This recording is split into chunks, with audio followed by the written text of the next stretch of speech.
1996 series, and this is our last lecture for this year. I can't believe that we're almost at the end of our 1995. I'm sorry, I'm already jumping ahead of myself. Been writing 1996 too many times already. I'd like to introduce our speaker this evening. He's back for the second time this year. Mr. Turner had presented a lecture for us earlier this year on the AVRO Arrow, which was very, very successful.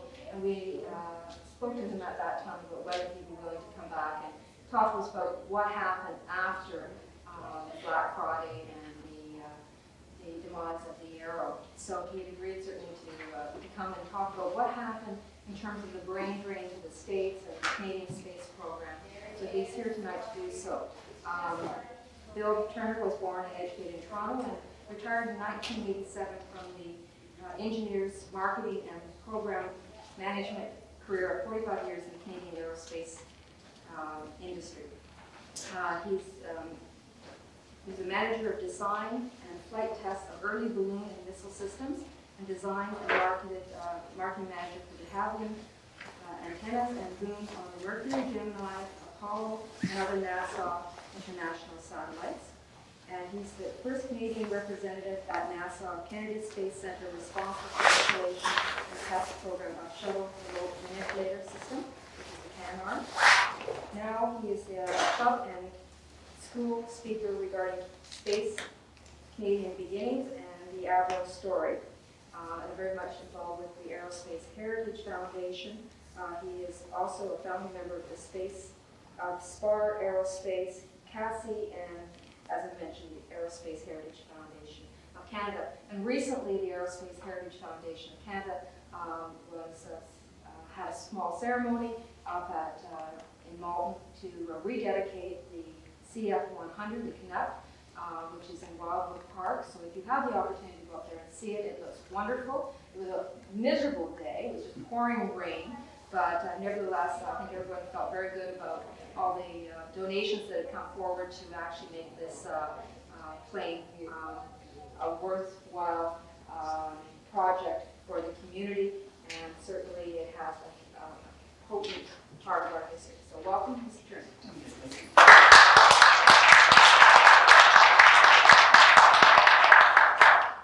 Thank you, Gay. Very briefly, before I start the slide program, my career has a little bit of flowers and admiration to it in that I was able to represent Canada at many various NASA programs, particularly 3 years at Kennedy Space Center, where I was the only resident Canadian on the center down there, responsible for the clearances of all the Canadians who come down from the Governor General and their Pierre Trudeau and all that, came down to the guys who actually did work. In that period of time, I gained a tremendous knowledge of the space program that NASA are participating in. But fortunately for me, my background was in the space program here in Canada, and I could relate very easily to the NASA programs. I have a lot of slides here, which I will most likely address each one, starting primarily with where we were way back. Space programs in Canada started around 1873. Now, I'm not quite that old, but I can relate certain circumstances from that era. We had a lot of manned flight programs, primarily in the Maritimes, in that era, prior to the turn of that century, our century. And coming up to the time of 1907, 1908, when the Wright brothers had flown in 1903, but Canadians had done a lot of flying around 1907, 1908. And one of the fathers of aviation was a chap who graduated out of the University of Toronto, a guy called Casey Baldwin. And he flew in 1908, and he was the first Canadian to fly. He was also the first person in the British Empire to fly. And he went on to become a very worthy man in our industry. He was John McCurdy, who you may have heard of. McCurdy flew the first airplane in Canada, at Quebec, Nova Scotia. And between these two lads, they started aircraft productions in this country. And did a very, very good job of it. Because today, unfortunately, we do have some political intervention. But generally speaking, most of the aviation history of Canada is in this general area. Mississauga is an area where aircraft production really got going.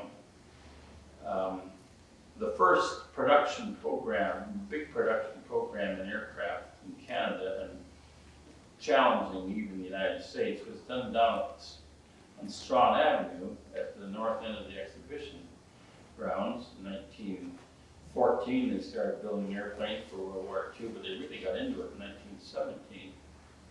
And ever since that time frame, aircraft have been built all over this general area of Toronto, and particularly through Mississauga. And you people who live here obviously know about things like Victory Aircraft and Canadian Steel and Foundry and the other programs that came up to what is now, or what was the AVRO facility. And the AVRO facility, of course, is now controlled by McDonnell Douglas out of St. Louis. But all through that period of time, airplanes were being designed and built. You obviously know about the airplane that Gabe related a minute ago to, and that is the Arrow. And I think I'm going to start with about the time of that era, because a lot of us went south of the border and became involved. A lot of companies in the United States, North American Aviation, McDonnell Douglas. I was very much involved with Douglas Aircraft in Long Beach. Even McDonnell out of St. Louis. Quite a few companies, and some of the smaller groups like TRW, Thompson, Rambo, Woolridge out of Los Angeles, who are all big names. Even General Electric are very, very big in the aviation world today. The Westinghouses that used to build their stoves, although they made their mark in Canada building torpedoes, believe it or not, they're still big in the States and are very much involved with a lot of the intricate mechanisms that are used in spacecraft. I think I'll start now. I just push the forward button here, do I? Should, it should already left. Okay. Are we on, sorry? Oh, I'm here. Maybe you better come and check me out for 3 or 4 hours here.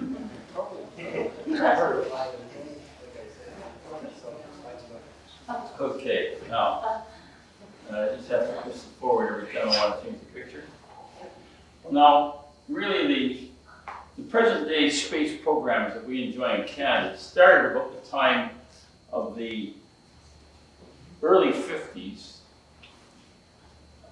when Canada was building airplanes. So this particular one was a CF-100 that some of you may recognize. And this was a very, very excellent airplane. They built 692 of these things at Malton. And between the RCAF, which is now not known as the RCAF, it's just the Air Force wing of the Canadian Armed Forces. And a lot of these airplanes were also sold to Belgium. But anyway, the people who were involved with the design and development of these aircraft were some of our early so-called space fathers. Now, they got involved with that airplane, the CF-100. And if I can hit the right button here, we'll do. And also, this was a very famous airplane. This is the airplane that gave the world the name jet. We call it, no, I didn't do nothing here, honey.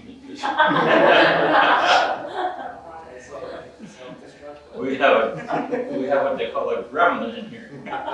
Anyway. It's radio controlled, so sometimes it was figured out. Okay, well, some person up there lit a match or something. However, okay, whatever. This is the C-102 jetliner built by AVRO, and an excellent airplane. And it took a lot of real advanced thinking in the days of the early 50s when this airplane was being conceived and developed. That airplane was the second jet in the world to fly. It was the first jet in North America. Even the Americans had nothing like this when this was developed. And we built one. We had an order for two, but we built one only, and it was finally scrapped, which is the way of all good things in Canada. And of course, you've heard about this little feller. That's the Mark, well, it's a 205 Mark 1, but it's the Arrow. And this aircraft has turned out to be, when you go through the history records, about 30 years ahead of its time. And again, forward thinking by people who were trying to figure out where we were going in the world of aviation, and they had developed an airplane that had an engine technology second to none, an aircraft that was second to none, and just a very, very proud airplane, but again, due to political whim, no real practical rationale that we can ever find in history, but through political whim, it was finally destroyed, and we had 32 of these on our production line, by the way, at the time of the Arrow cancellation. We had 5 of them like this flying.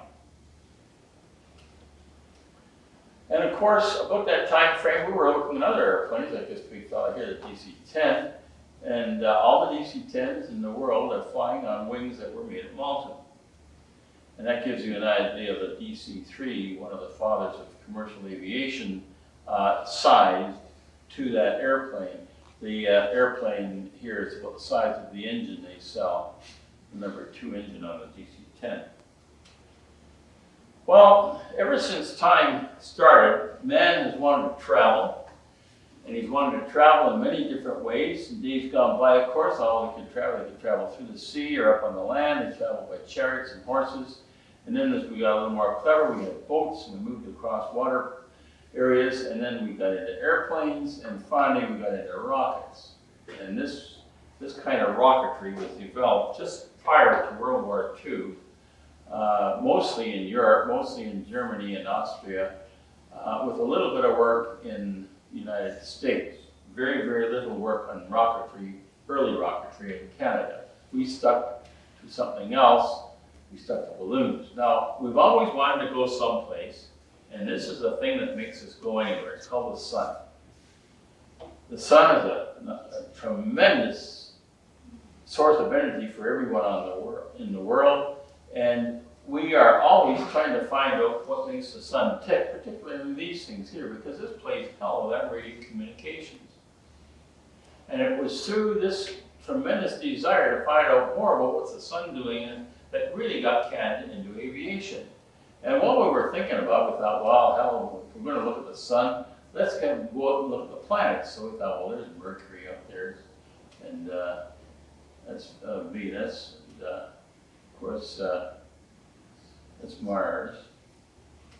Everybody thinks there's somebody living on Mars.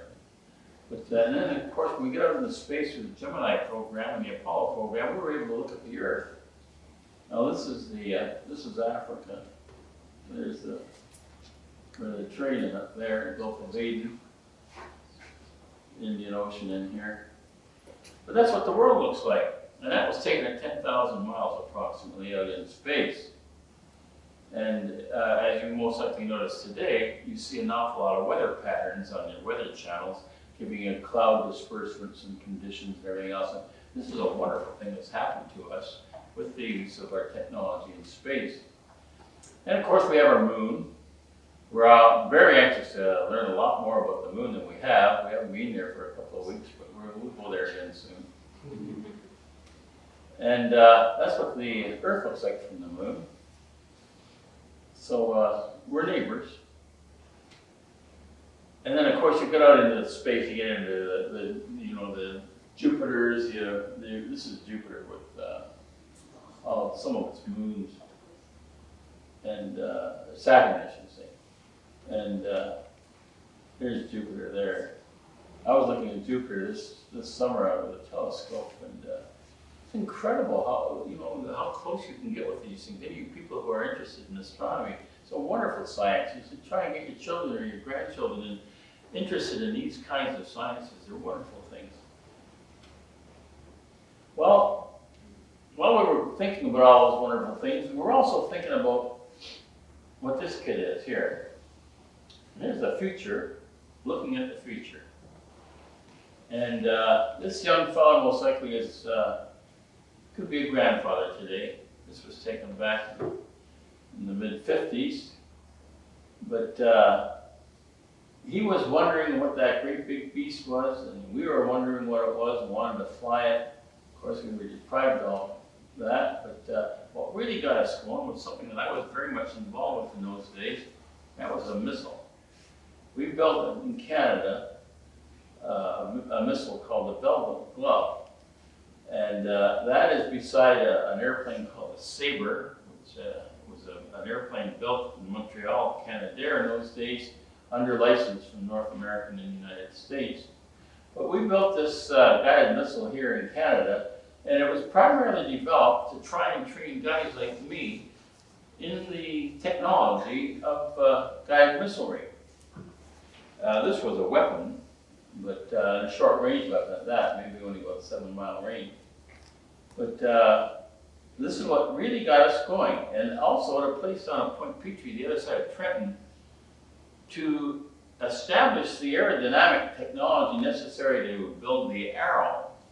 We had to find things called wind tunnels. Well, there were no wind tunnels in those days that would take the that would fly a model at Mach 1, which is approximately 730 miles an hour at sea level. But we were looking at ways to do it. So what we did, we borrowed rockets, and this is a booster rocket off a thing called the Bulmer, and we made models like this you see here, and flew them on the end of these rockets, and we got them up to Mach 1.5, almost Mach 2, firing them out over Lake Ontario. We fired 11 of these models, 9 of them at Lake Ontario, and 2 of them out over the Atlantic of Virginia.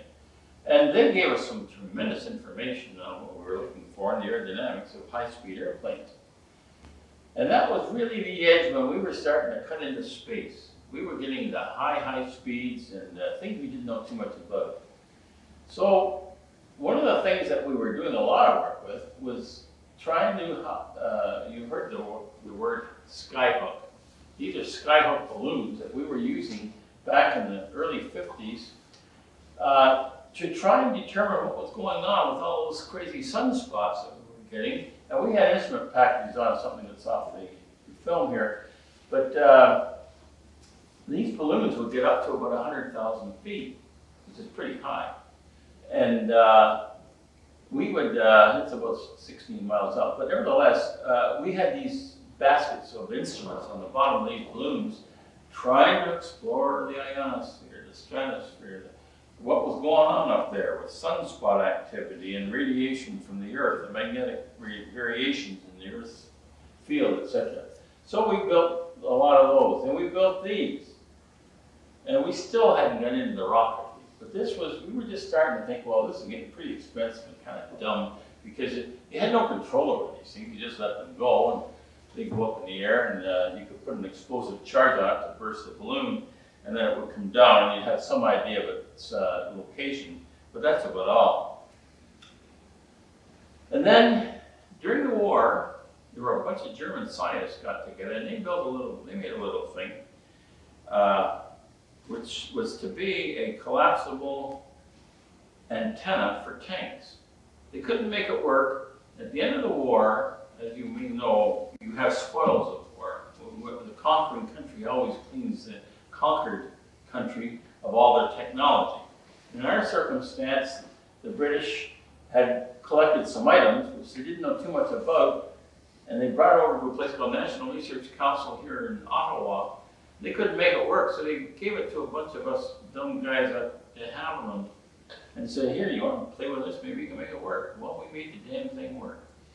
And as a result, we flew these antennas on the Mercury capsules. We flew them on the Gemini capsules, on the Apollo capsules.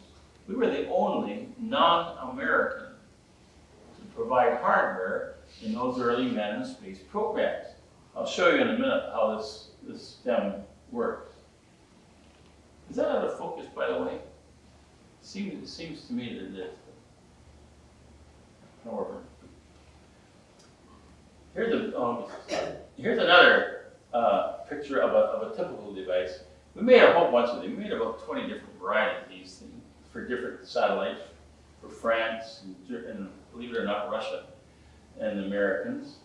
The thing that they didn't like was that name. It says they have Canada on it. But however, it was unfortunate that we had to talk, you know, Canadians are very mild, but we do spout our name once in a while. And there's another close-up idea. And what it is, you take a piece of metal, flat metal strip, and you heat treat it in such a way that it has a memory. You form it into a tube, heat treat it, and it has a memory. And then you wind it onto a flat spool, as you see here. But when you release it and extend it out, it wants to remember it was originally a tube. So it goes back into that configuration.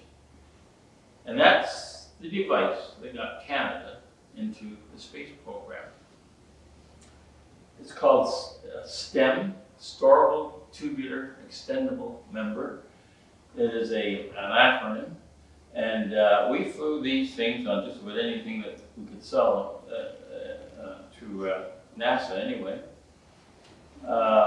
Here's another, this little fellow here is only about 3.5 inches high, and this is a 1/4 inch diameter. And believe it or not, we could make that thing go up for 1 mile. Now, for those of you who are a little bit interested in physics, we have a problem when you start sending something like that out in the vicinity of the sun, because you have what they call thermal bending. And this thing used to wind up like a corkscrew. And we had no way of stopping it, because what would happen, the sun would come on this side, warm it up, and this side here would be, this side there would be maybe 250, 300 degrees below zero. And this side with the radiant sun on it could be that much above zero. So when you get a transition of maybe 300 or 400 or 500 degrees, something has to happen, especially anything that man has his hands on, and the metal would bend and twist like a corkscrew. So it was good for a while, but we had to introduce systems and programs to try and prevent that solar bending, or thermal bending. But here's an area where we used the boom, one of those stem booms. And there was a guy called Gus Brisson who has since died, but he was in this airplane, or this unit here. This is the Gemini Capsule, and this is another Gemini Capsule, and they were rendezvousing. And when he got down on the ground, I got talking to him. I said, geez, Gus, did you see any equipment on there? He says, yeah. I said, you wouldn't believe it. He said, was I ever teed up? He says, you know that device you got in the center there with the boom? He says, it had the Hamlin cannon on it, and it was the only name I could read in the whole goddamn airplane. And yet the whole thing was U.S. conceived and built, but there, that little black box in there had DH Canada in quite large letters. And one of those smaller booms is right there. That was an antenna, actually. So we slowly did our thing. We made this boom here, and this is a transponder. This was on an Agena rocket system, but we were practicing how to rendezvous in space, and we developed this technique here. So this would grow out 12 feet, have a transponder on the end, which would put out a beep, beep, beep, beep, and then the guys would come along on another capsule that's over here and be able to home in on it and rendezvous. So we made a lot of marks on that one. Now, this one has an unusual thing on it. You can see maybe a piece of wire that's going around there. We had an awful time of that because we could only get the thing out about 7 or 8 feet and it would lock. It's called a Chinese knot. When you wrap a piece of string around something and extend it, the string gets tight. Finally, you reach a point of no return. You reach a point where you can't pull it in any further because the string restricts it from moving. And we had the same problem on here. And we had about 14 days, about 2 weeks to go before launch for this thing here. And NASA were really on our backs. We want this thing, we want it done, we want to test it. You know, what do you do? We said, we can't make it work. One night we're working late, and this is over at the Hamlet, Downsview. And we're working, about 7 of us, you know, degrees hanging down on the floor, coming out of our ears. And this little Hungarian guy sweeping away. And he keeps sweeping the same spot with a push broom. Finally he says, "You guys got trouble, haven't you?" "Oh yeah, we sure have, you know." "I know how to fix it." You know, you know, this guy's gonna show us off. Well, he did. He said, "What you do?" He said, "You wind it that way, halfway up, and then you wind it the other way, the other halfway up." And then all the smart buggers, you know, "Oh God, this guy is so clever. He is right." So we bought him a coffee, and you know, we're very, very good to him. And that's how it flew. And we made 11 of these, and just by sheer coincidence, they were $11,000 each. So we did very well with that poor guy. Here it is again. This is a better. You can see the way the wire wound up.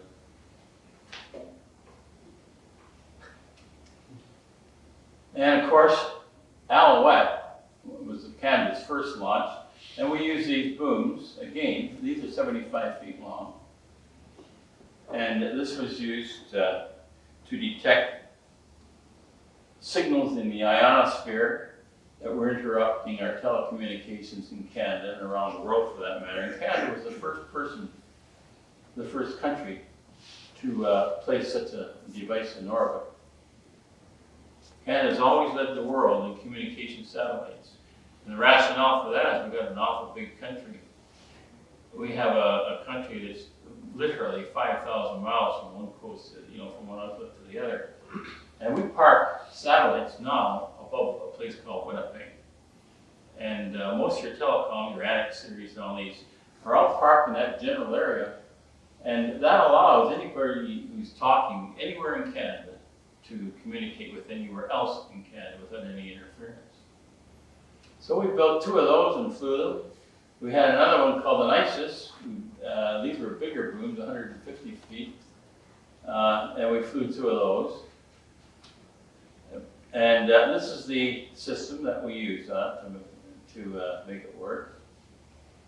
This had 150 feet of steel on it, steel ribbon.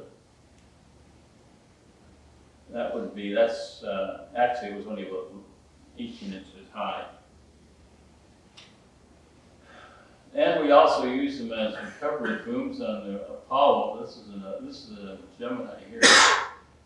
But the HF antenna that you see here, it's quite a story. I can't tell you tonight, but it's a hilarious story on how we stop water from going through this antenna system into the capsule. The green stuff you see here is shark repellent, which to a shark is a gourmet dinner. And every time the Americans used to land all their satellite capsules in water, the Russians on land, but both using a parachute technique. And in the Americans' case here, they would, the U.S. Navy would move in with the so-called Frogman, and they'd jump into the water about 20 feet above the water to endeavor to secure the capsule from sinking by putting a flotation collar around it, as you see here. They did lose one, got filled with water and sank, but they were able to keep the rest of them. Then about that time, again, late 50s, early 60s, people were talking about going to the moon. And they were able to develop a technique and a technology and equipment to go to the moon. This was the lander, the moon lander that was developed by Grumman and NASA.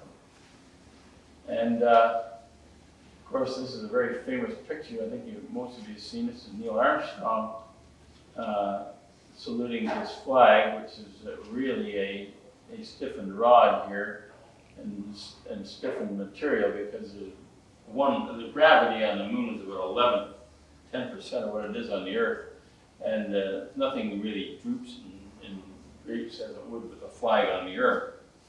So they had a hold it up with wire. Anyway, he's having his little salute there, and the Earth that you see there just looks like Portland cement.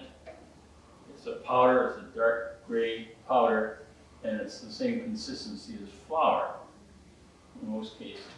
Of course, they had to have their fun here with the little cart, the Dune Buggy, and they were able to travel. They did travel to about 8 miles away from the lander.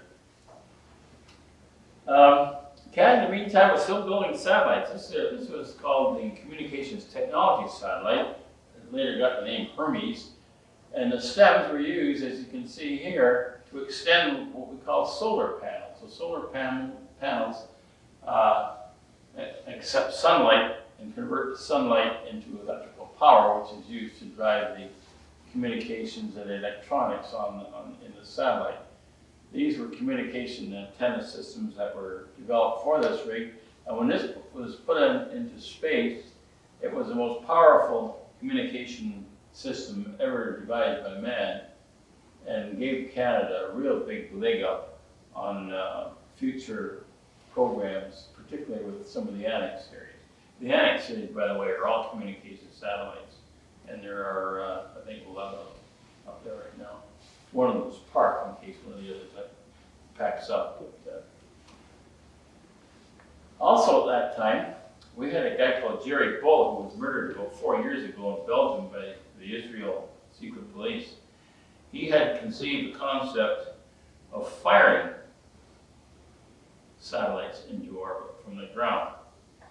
And to this end, he had built this cannon here. This cannon's got a barrel 210 feet long. And I did a lot of work with him back in the early 60s at a place called CARDI, Cartier, Quebec.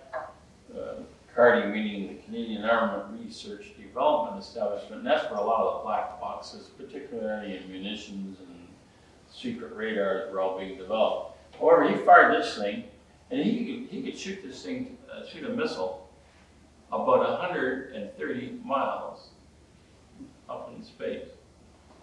And he really got everybody's attention, particularly a lot of these crazy Arabs in the Middle East. And he was developing a gun that had a 1 meter bore,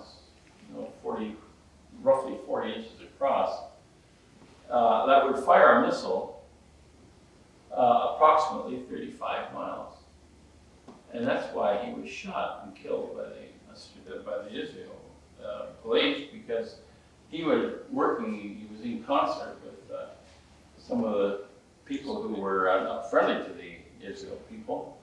And they thought the best thing to do is get rid of him. So that's what happened. These are the sizes of some of the test missiles that he used. He had a test range down south of Montreal in the eastern townships, but the other one that we saw a minute ago, that was in the Barbados. That's where he did most of his flight work. And then we had another place. Now this is a little place called Churchill. A little place up on Hudson's Bay, and we used to love going up there. It was really the place where no one in this world, with his right mind, would ever want to go to. It was cold. We had these things called utilidors. And it was the only way you could communicate between one building to here. If you went outside, you'd freeze everything, all your extremities would go clunk. Because oftentimes it got down to 45, 50 below zero. So all the utilidors, as they call them, would carry our water, our sewage, and the people through tunnels, back and forth to these various buildings. And this was a launch site, and we had another one over here. And we fired missiles and rockets into space. Of course, we had to put up with these guys too, and these aren't the most friendliest people you can have around. Guys like this get pretty ornery when they got little guys like that one. But you learn very quickly to stay out of their way. They're the boss. And you just call them sir, salute, and run away. But these are some of the missiles that we used at Churchill. These were being developed at Valcartier, Quebec. Now, Bristol Aerospace in Winnipeg manufacture these, and they call it a Black Grant. It's the most famous high-altitude research missile in any country throughout the world. The Japanese use it, the Americans use it, the Brits, the French use it. And this is a typical lab that we had in those days. Today, everything's all pristine and white like a hospital surgery. In those days, we just walked around, this guy got a cigarette in his hand, and this was a telemetry lab. We were really doing a lot of fancy work with the latest techniques and technology, trying to make things work. And it was incredible the amount of work that came out of those places. We worked 25 hours a day, but it was just wonderful that what we did was literally nothing. Here's another bird getting ready to go on one of the Churchill Towers. It consists of a two-stage bird, this one. There were generally 3 stages. There's a 3-stage bird going up now. These would be about 18 inches across in diameter.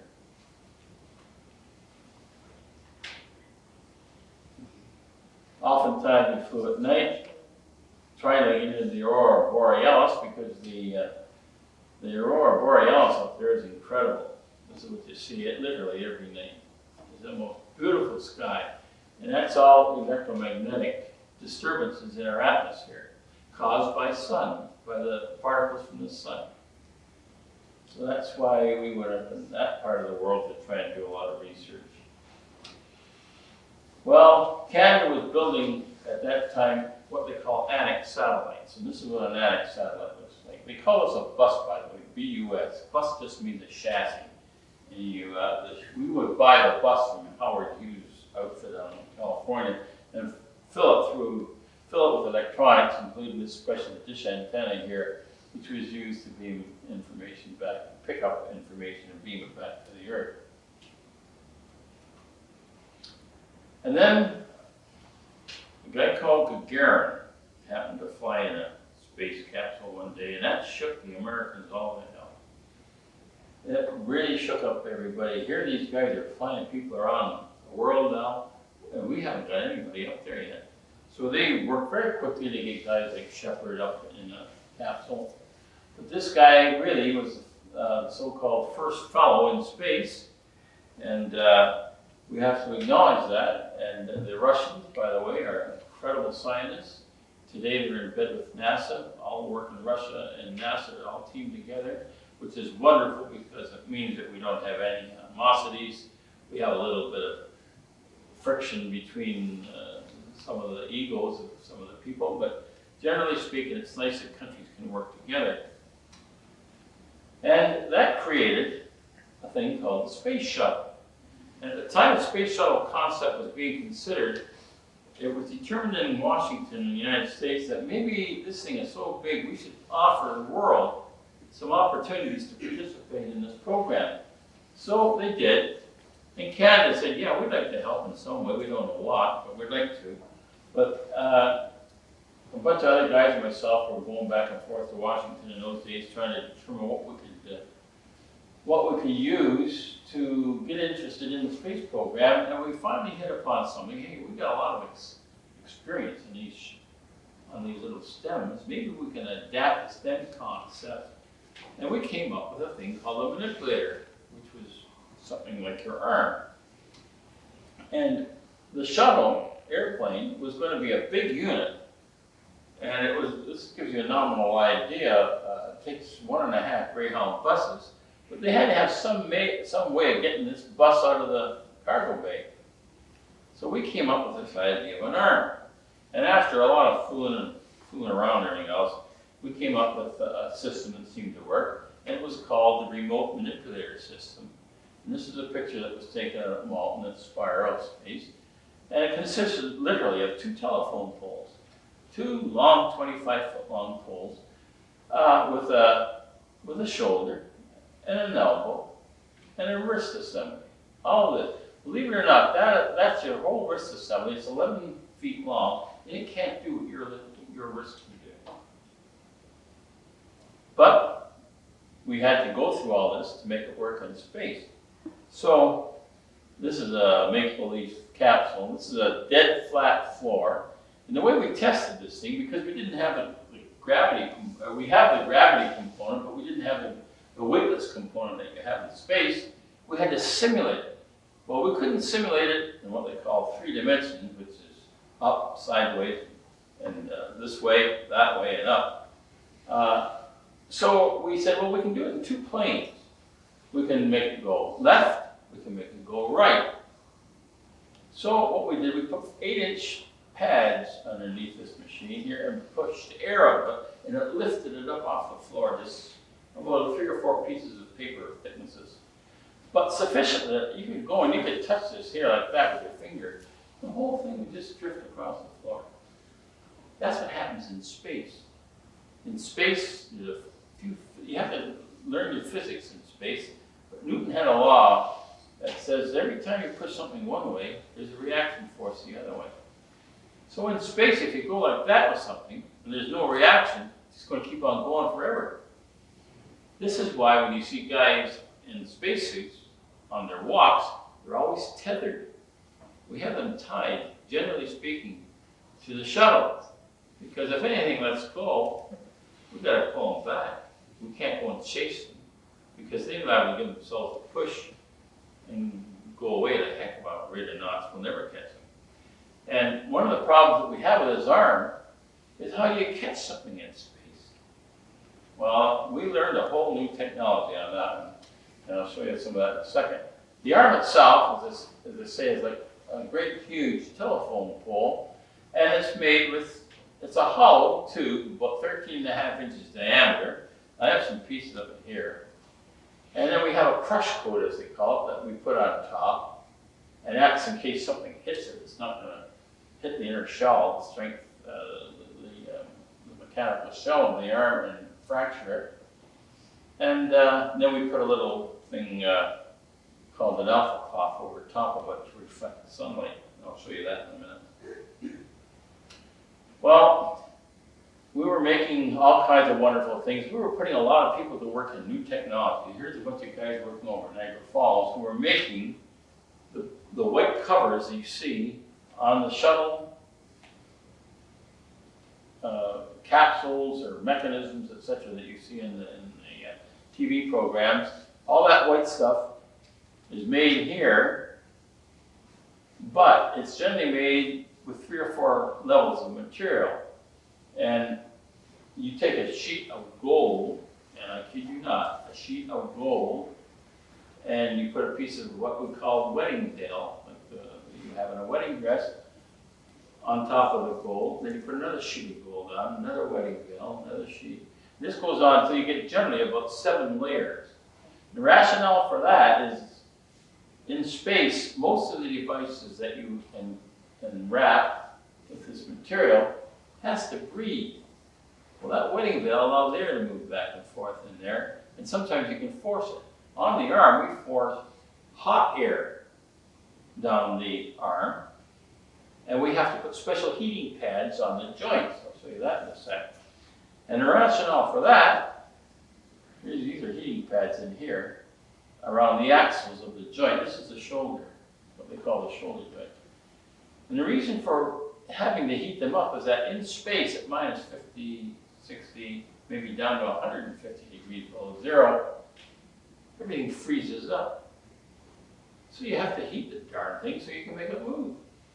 So all these things here, anything movable has to be warmed up to just to around the frost line, around the 35-degree mark. And if you don't, it won't work. Here's a typical case, and this is what they call the elbow. You see how we have to bend all the wire. Now, believe it or not, we have to heat the wire because the wire must be flexible. If you don't heat the wire, it won't bend. And if it won't bend, your arm won't work. So we get into all these intricate little things. And this is part of the wrist assembly.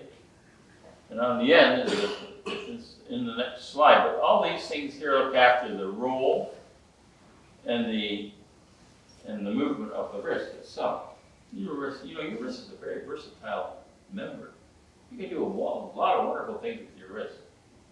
You have something like 20 different degrees of freedom, as they call it, with the wrists and your fingers.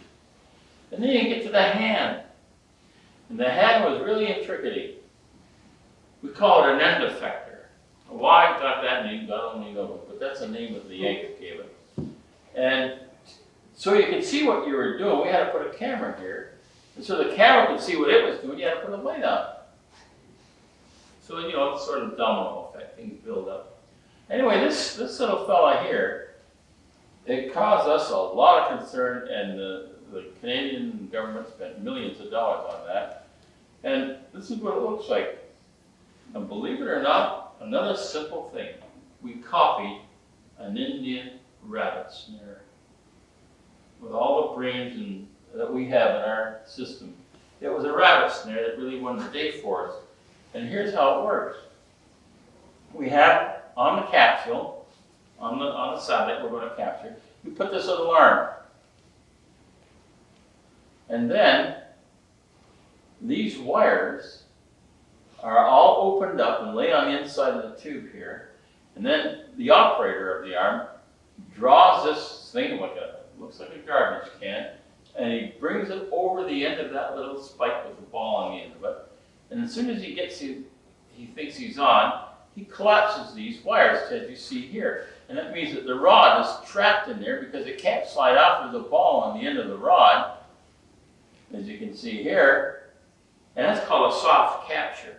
And then with this device, or this end effector, it pulls in.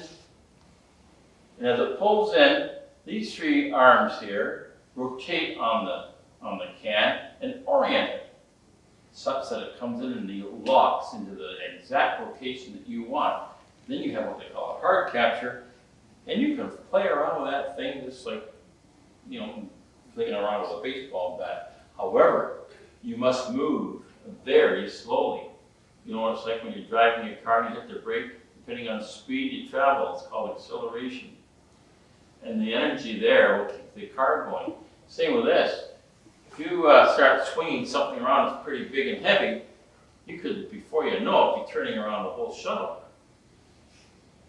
So you got to be very careful. By the way, the shuttle astronauts use a product that was developed in Canada and spirited away to the United States. It's called Velcro.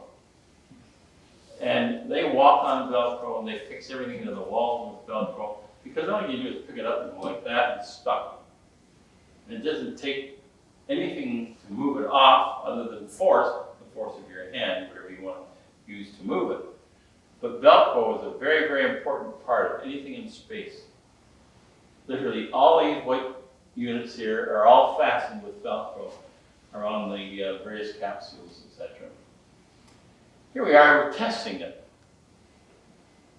One of the things that happened on the arm, we had it tested to death before we flew it. As you know, when you build something, you have to make sure it has a certain life. And we had gone way beyond the life of the arm when it was time to fly it. So we didn't know for sure whether it was going to work or not, but it finally did. But we would test this thing back and forth and back and forth. With the quality assurance people were always asking us to do something. Well, to be able to simulate the positioning of objects in space and how you're going to grab it with the arm, we had to develop a simulator. So we took a DC9 simulator that DC9 pilots use in the aircraft industry and modified the inside of it to look like the shuttle. And then we brought astronauts up from Houston, and we had about 23 astronauts who used to come back and forth and work in here. And I was kind of lucky because I got to know all these guys quite well. And they'd be up here for a couple of weeks, and I'd take them home for dinner. And my kids, you know, kids never keep their mouth shut when they're supposed to. They'd be out on the front lawn, guess who's in my house, you know? And invariably we'd have 15, 20 kids on our front lawn, you know. And then whoever my guest was would have to go outside autographs. But it was wonderful. Anyway, here's 3 of the astronauts that were working on it, and this is the inside. This is what the flight deck, part of the flight deck looks like. And what they would do, they would manipulate these two sets of controls, and they'd see the picture coming up on these cathode ray tubes, or monitors as you call them now. These guys have all left the program. Most astronauts last about 7 or 8 years in the program, and then they go somewhere else, excepting people like Roberta Bondar, and she just got into it for the opportunity to fly, and literally the day after she flew, she was out of she's no longer an astronaut in Canada. But most of them last about 7 or 8 years. And of course, in the training process, the best way we can train astronauts, because we have a lot of gravity, we put them underwater. You put weights on them. And you can try this at home at your cottage, or can't do it in the bathtub, but you could certainly do it in the swimming pool. Put weights on your body such that you hold yourself about 3 or 4 feet below the surface. And then put one hand behind your back, and try and do something with your other hand. Now, I kid you not, we have placed astronauts in this kind of a tank and given them a wrench and say, okay, take that nut off there. They will spend maybe 2 or 3 hours trying to remove that nut, because every time they try and work the wrench, their body moves. They're not anchored. You must be anchored. So we put Velcro on their boots, they put it onto the frame here. Next thing you know, off comes the nut. But you can't do anything unless your body is fastened or anchored. Anchor is the word. You have to anchor your body before you can do anything. Here they are again, using some other words. So we put them all in the tanks. This is what they call the neutral buoyancy tank, the NBT. This is at Houston. And these are technicians who are monitoring the astronaut in there, who's learning how to work. And they generally, over a period of 2 hours, will lose anywhere up to 11 pounds. Now, you people who want to lose weight, that's a good way to go. But they become completely dehydrated. As soon as these guys come to the surface, there's a guy there with a quart milk bottle of water for them, and they just drain it. So, meantime, they're doing other things. Now, this is the NRC airplane that they use for what they call weightless tests. You've seen pictures of people being weightless in an airplane. What they do, they fly what they call parabolic curve. They fly along, and they go up over the curve. And like you know, if you're in a roller coaster, sometimes you go over a high hill bump, all of a sudden your rear end leaves the seat. That's because you have become neutral as far as the buoyancy of your body in the atmosphere is concerned, and you've become airborne. That's weightlessness. And one of these things, you can be weightless for about 50 seconds. And in that 50 seconds, you can do a lot of things. Here they are in a bigger airplane. This is the American NASA aircraft. We have to pad the whole wall because you bump into it, you could hurt yourself. But these guys are literally floating for about 45, 50 seconds. So when you've done all that, you go down to a place called Kennedy Space Center, and we have to build everything on this great, huge thing, which is the size of 3 football fields. And it's called the MLP. Americans have acronyms for everything, but the MLP means a mobile launch platform. And each one of these treads weighs 2,200 pounds. So it gives you a clue of the size of the massive weight of this thing. It's hundreds of thousands of tons. And this has 22 gears ahead and maximum speed of about 3 miles an hour. And when these things are going, and we got people all over the bridges here, they're up here, they're all over steering these wheels. Each wheel is driven by a huge, huge engine, and there are 4 such engines. And this is a unique bit of manufacturing. Put this together. So they put the thing together like this, and the first thing they start with is what they call the SRBs, the solid rocket boosters here. By the way, these are the boosters that blew up and killed our friends in 1987 when the big explosion. There was a leak in one of the seals here. But anyway, these things here are called guillotines. And when they put the whole thing together, these guillotines hold all connecting cables and tubes and pipes and everything else.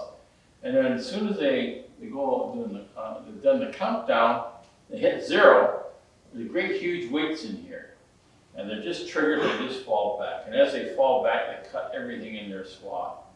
There's just no way anything can go wrong. It's a go, no-go system. And the big rocket, that's called the flame tube. The big rocket expends all its energy into there. There's 2 more over on the other side. You can just see a piece of it here. And they bring those over from a place called New Orleans in these tanks. And they're brought over by this boat. There's one of these tanks on the other side. And they're brought over in this boat and brought back. And they also use this boat for recovery of these things because they drop off the shuttle on launch into the Atlantic Ocean. And then these boats go out and retrieve them. They have a little beeper on there and they go find them and tow them back. They use them for about 10 missions. And then they destroy them and use a new one. But this is the economy that they're going through to try and save these things. Meantime, they bring the ET in, also from Louisiana. This thing is about 32 feet diameter, which is bigger than this room. You could literally put this room in there and have it be able to walk around. And all that contains is fuel. This is a fuel tank. And it's outside a place called the VAB, the Vehicle Assembly Building, which you see in a lot of pictures, and those of you who have been down there, this is about the biggest building in the world. That flag is the size of a football field. It's about 800 feet high. I used to monitor the launches from the top of that building. We're 3 miles away from Launch 0. And it's an incredible place to view anything other than flying. But we would bring it over, and it comes by a barge, a special barge from the New Orleans area, and brought up into the Cape Canaveral Basin, and it's brought off and then onto the Kennedy Space Center itself. And meantime, oftentimes they're flying the shuttle from some other place. Oftentimes in those days we were flying an infamous Air Force base, or else California, where it was constantly being modified. All the pilot astronauts are given an airplane, and they must maintain 20 hours minimum per month of flight on these airplanes to keep your hands in. So they bring this over on a converted 747, and it's here's one of the astronauts who flies the T38 Talon. There's the airplane they have. It's a 2-passenger airplane. We've had as many as 7 of those airplanes sitting on the ramp out of Malta. And the tower out there used to go nuts. Hey, God, NASA has arrived, you know. And these boys, they all line them up, you know, like military aircraft. So they come up, and once it's landed, we have to get this thing off. So what do? They take it over to a thing called a mate-demate device. They roll the airplane under this great huge structure, and that's yellow stuff with a huge crane, which picks this thing up in the air. Then they back the airplane out again, and then they lower this to the ground. And then when they lower it to the ground, they got to take it somewhere. You can see them lifting it here off the front nose. There's the big cranes lifting it up now. And they generally do it at night for some reason. I think it's because the air is quieter and you don't get too many problems with people. But in the mornings when they move it away. And you notice this guy's got a machine gun. There's a whole bunch of guys around here, all got guns. And the reason they have it is that the first time we tried to roll one of these out, some idiot got into the swamps here and was firing shells, 30 rounds at the orbiter. And they were firing at the names, like the United States, Columbia on the side, as a target practice. Well, they soon found these guys and got rid of them. But after that, they had to march these guys along. But they're also there for something else. We're in a swamp, and we have snakes, and we have alligators. And they are the most unpredictable critters, both of them, you can find anywhere. In the morning, I don't have any pictures, but in the morning we had to go out in the ramp where they have the airplane stacked ready for takeoff.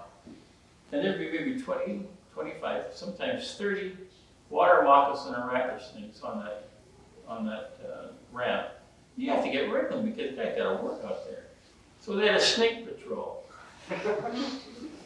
And every morning, especially if you're going to do any work on the stack, as they called it, snake patrol had to go and neutralize the area, as they call it. And occasionally, these guys with big, long snouts and sharp teeth, they get in the area too. And there are alligators all over the Kennedy Space Center. And they have an alligator patrol. And if everybody's carrying a little telephone, you know, hey, you know, I got a live one here, how big? Only 11 feet. 11 feet, that means 2 trucks. You know? And they have to come up with their various teams. They use lassos to get them. And oh, it's an incredible thing. Anyway, they get money for it, so I guess they're happy. Then they take the airplane and they put it into a hangar. And this is where we have to change the slides. You can just change the tray for me, please. You've got about half an hour. Okay. That's fine, I'm good with that. This is where we take it into another building, launch control complex area, where we stuff the airplane, we put everything into it, and get it ready for its liftoff.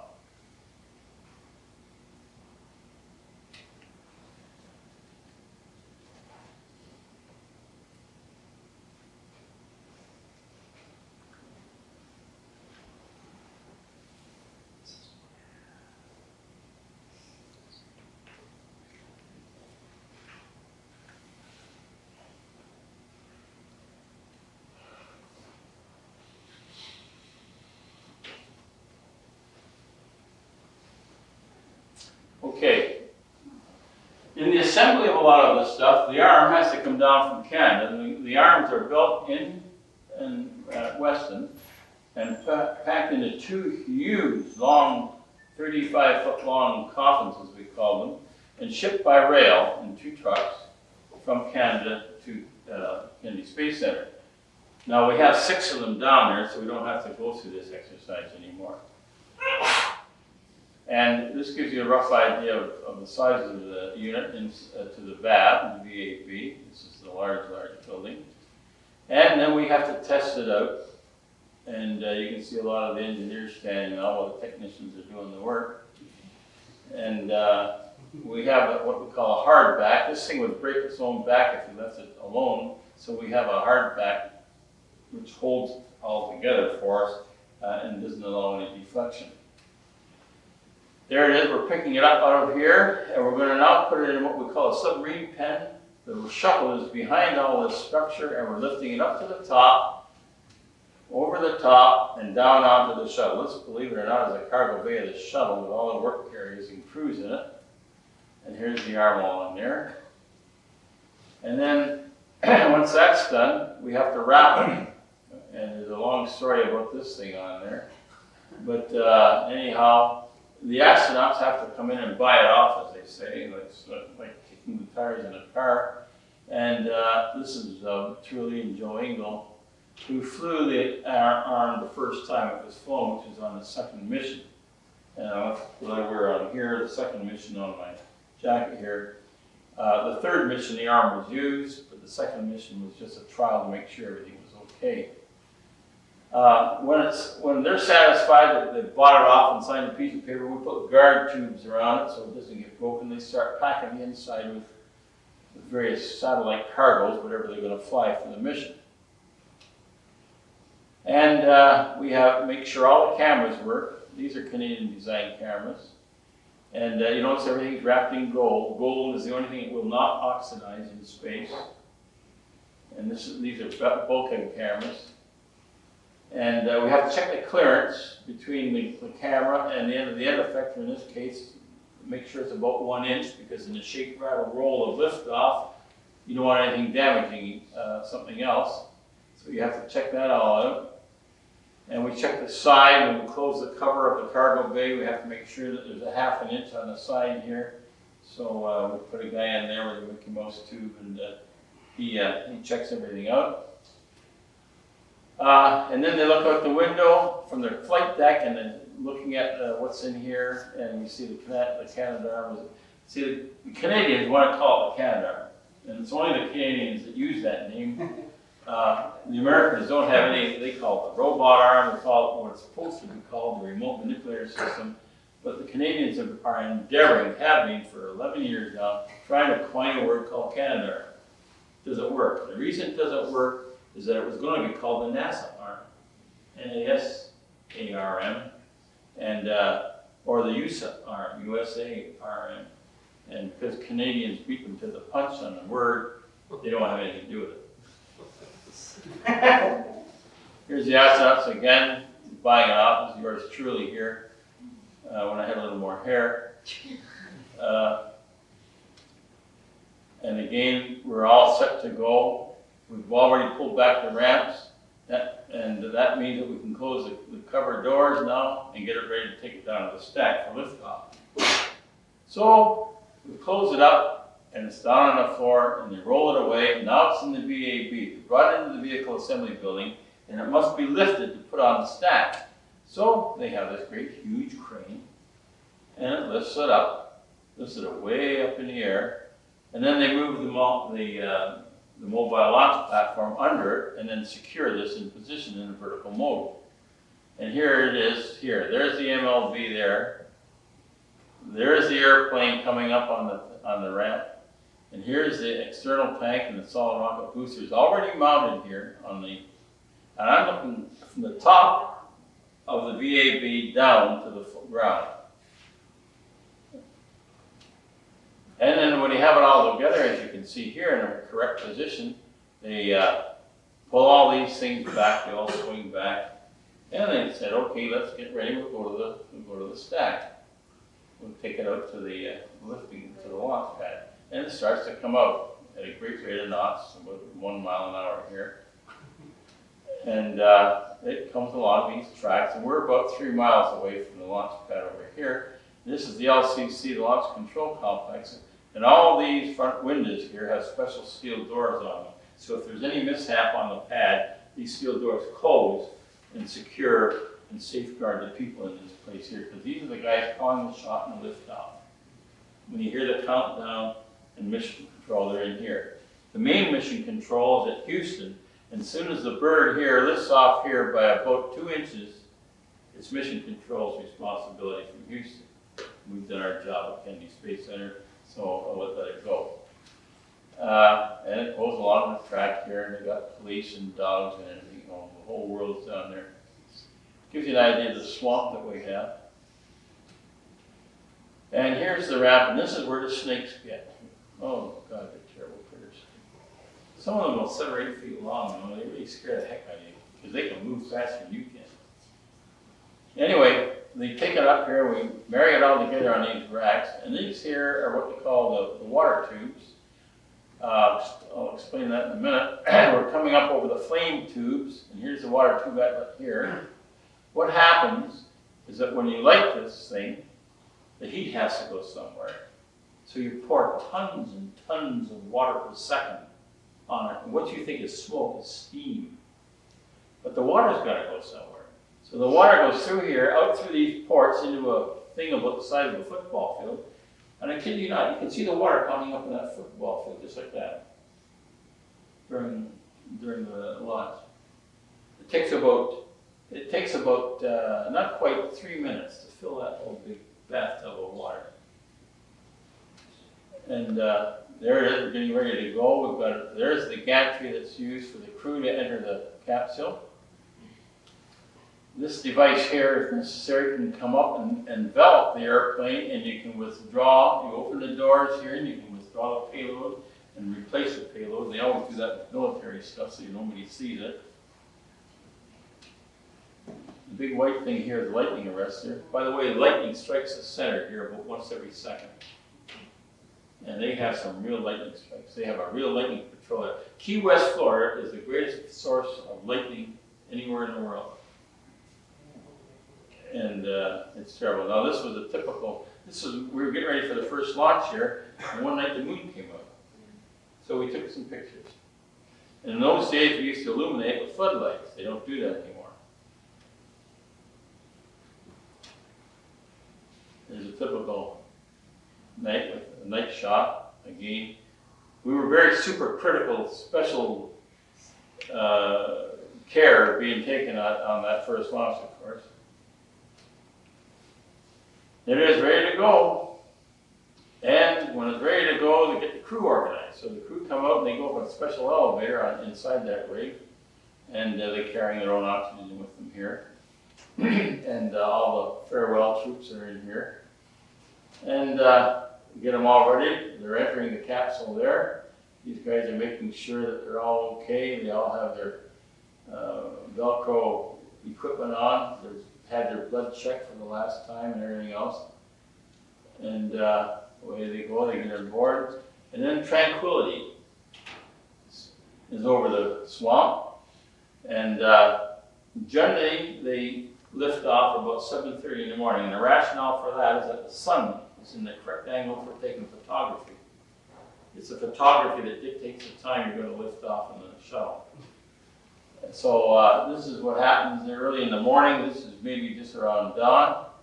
And as things get going, everything's tranquil. All the ponds in the water are all quiet. Even the birds and all the crickets are still sound asleep. And then you hit the ground, you hit the button, and all hell breaks loose.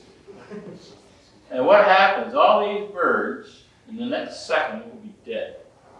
The shock wave, the pressure wave, kills all this stuff for a matter of about 1.5 miles around. Any alligator on the top of the water just turns right over and sinks. All the herons and everything else, they're just wiped right out. There's a big white heron. I have a sequence shot of that heron in his death dive, in a sequence of 4 pictures. And you just see him, he's going along beautifully, and all of a sudden he just completely disoriented, distorted, and he collapses. The shockwave just kills everything that moves. Man is generally 3 miles away. The closest point a man can be to this thing is about 3 miles away. And the cameras that we have on the stack have 4-inch thick quartz lenses. And they're melted when we finish the shot. Here we are on a liftoff. This is now under control of Houston.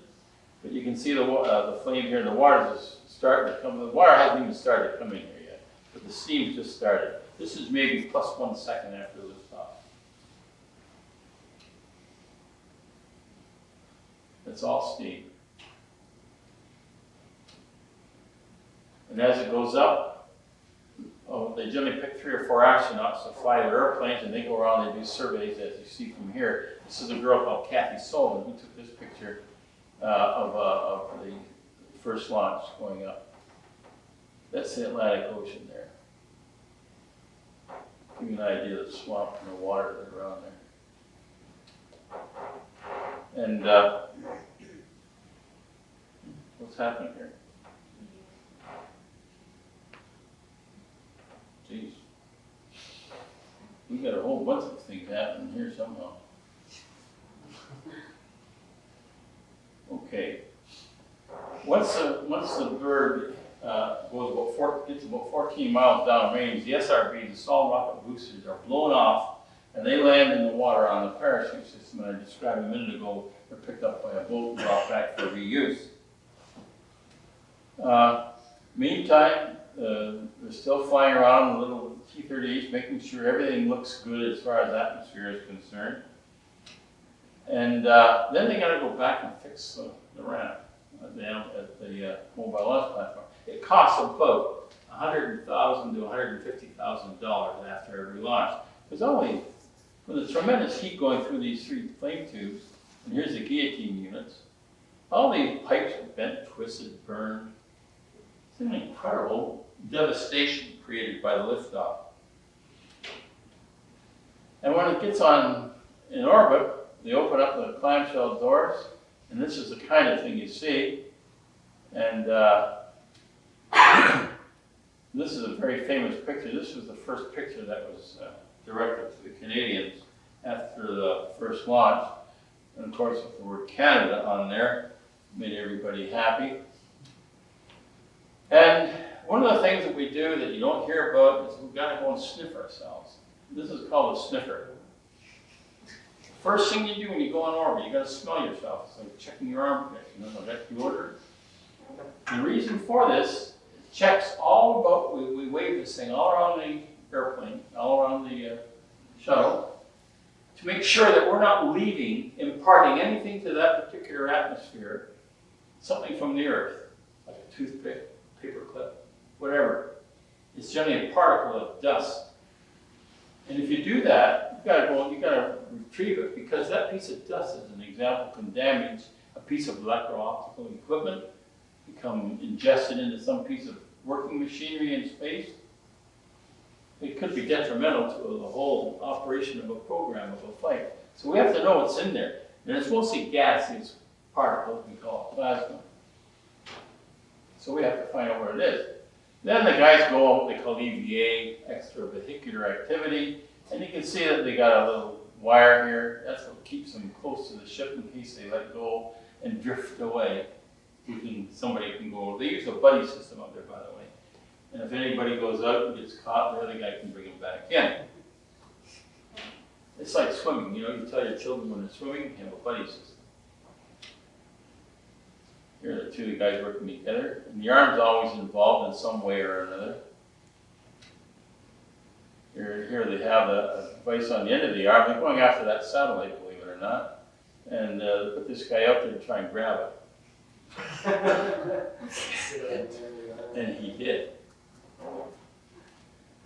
And they also use them on the end of the arm to do space structures. Here's again a technique that was being used to see how well man could manipulate things in space and create structures and manufacture items. And these are test panels for paint and things like that that stick on the arm so that when the sun hits it, they can simulate various conditions and see how good their materials are. And they do things inside here. They are checking out a box of butterflies and moths. What does a moth do when there's no gravity? You know, it's flapping its wings. It's really just sitting on the bottom going nowhere. So we a lot of things like that are observed and watched to make sure that that we understand some of the chemistry and physics of various things. You know this girl maybe? That's Roberta Bondar. Again in the zero environment of inside the shuttle. And here's one of the guys that he purposely was let loose because he has a pack on his back, a buckwater's toy belt, which allows him to fly back to the shuttle. And he can bring this unit with him because there's no air restriction, there's no weight restriction. So he can bring that whole thing back, even though it weighs a few tons. And he can bring it back, and he's playing with it here. They're doing some repair work on it. He's going to sell it, he says, for sale.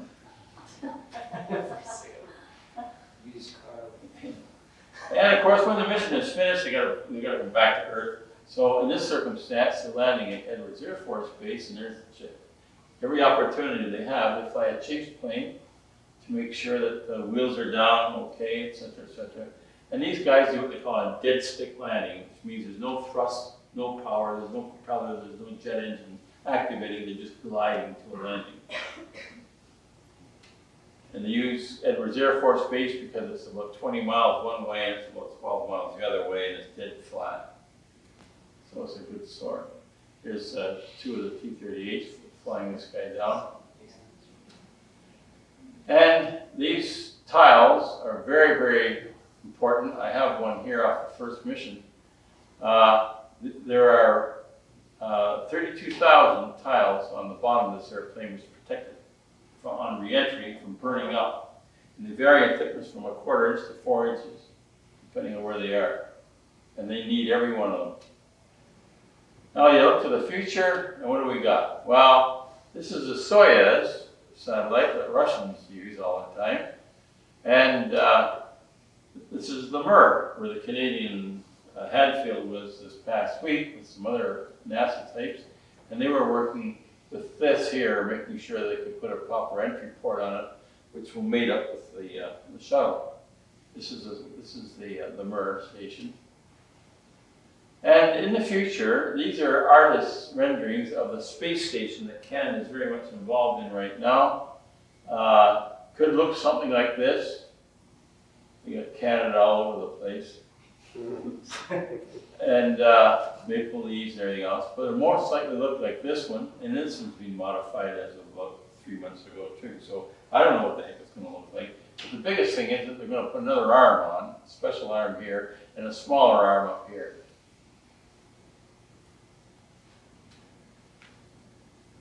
This might be what it looks like when it's finished. They're not too sure. Everybody, all the artists are rendering all kinds of beautiful pictures these days of what it might look like ultimately. However, this is the system that Boeing have determined, and it's going to take 2 flights per day of a shuttle to keep it going. This is about 3 miles long and about 2 miles across, and they figure something like this will be a power station, a power generating station in the era of 2020. I won't be here for that. Somebody here might. And of course, what we really think is that we can use space in Canada for another place to hide Air Canada's luggage. And the money we're going to make is building these things, going looking for it. Anyway, I think that's it. I'm pretty sure it's it, but something's happened here. This is the most unusual extension box you got here. I just hit the go button and nothing happened. Does that mean that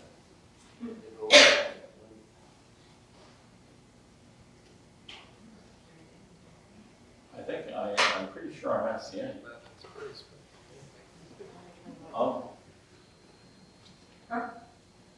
These new gadgets are incredible. However, anybody here have a birthday today or this week?